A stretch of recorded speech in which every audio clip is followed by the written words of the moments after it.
Mbrëmja kishte rënë qetë mbi shtëpi, por qetësia ishte vetëm në pamje të parë. Brenda mureve të Big Brotherit, emocionet nuk flen kurrë. Ato vetëm presin momentin e duhur për të dalë në sipërfaqe. Limi qëndronte vetëm në obor, i humbur në mendime. Ditët e fundit kishin qenë të rënda. Çdo hap që bënte dukej sikur sillte një pasojë të re. Çdo fjalë e thënë kthehej në temë. Dhe çdo heshtje interpretohej më fort se e vërteta. Bia e pa nga larg, nuk ju afrua menjëherë. Qëndroi pak, duke e vëzhguar. Ishte ajo lloj pauze që vjen kur zemra do diçka, por mendja ende heziton. Ajo kishte kaluar një javë të vështirë. Ishte ndjerë e rrëzuar, e padukshme, e harruar. Dhe tani, ndërsa e shite Limin aty, i vetëm, diçka brenda saj u zgjua sërish. Ajo u afrua ngadalë. Hajde, i tha me zë të ulët, po thuaj të butë, ta puth një herë. Se më ka marrë malli. Fjala mall nuk ishte e rastësishme. Ishte e ngarkuar me gjithçka që nuk ishte thënë më parë. Me netët e gjata. Me pritjet. Me ndjenjen e mungesës që nuk e pranon dot lehtë, Limi ngriti syt nga ajo. U befasua. Jo nga afrimi, por nga sinqeriteti. Nuk kishte lojë në zërin e saj. Nuk kishte provokim. Kishte vetëm një dëshirë të thjeshtë për afërsi. Për një moment, asnjëri nuk foli, pastaj ndodhi ajo që ndodhi jo si skenë, por si impuls. Një afrim i ngadalë. Një çast ku gjithçka përreth u zbe. Dhe një puthje që nuk kishte nevojë për përshkrim për t'u kuptuar. Ishte një puthje e ngarkuar me emocione të mbajtura gjatë, me një ndjenjë rikthimi dhe një kohësisht rreziku. Kur u ndan, asgjë nuk ishte më e njëjtë. Bia buzëqeshi lehtë, por sytë e saj tregonin diçka tjetër.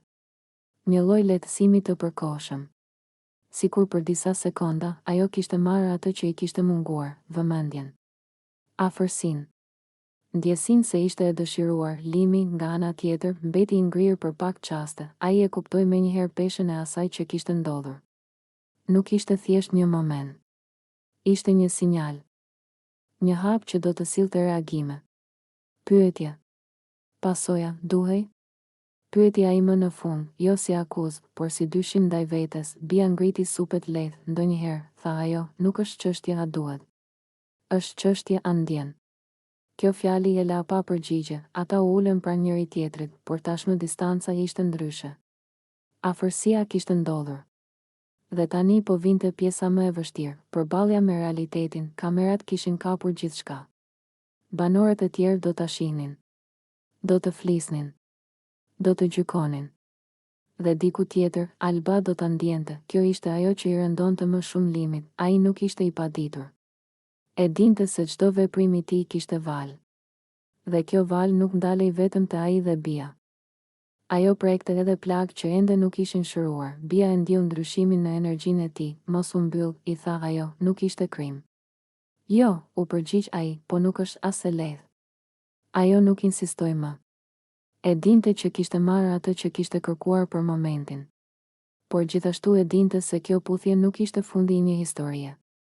Ishte vetëm një kapitull tjetër në një rrëmuj emocionesh që po bëhej gjithnjë më e ndërlikuar. Më vonë, në dhomat të rrëfimit, Limi foli pak. Nuk e di a ishte gabim, tha ai, po e di që s'ishte e pafajshme. Ndërsa Bia, në anën tjetër, ishte më e drejtë për drejtë, më kishte marrë malli, tha ajo. Dhe nuk desha ta fsheh. Në Big Brother, momentet e tilla ndajnë publikun.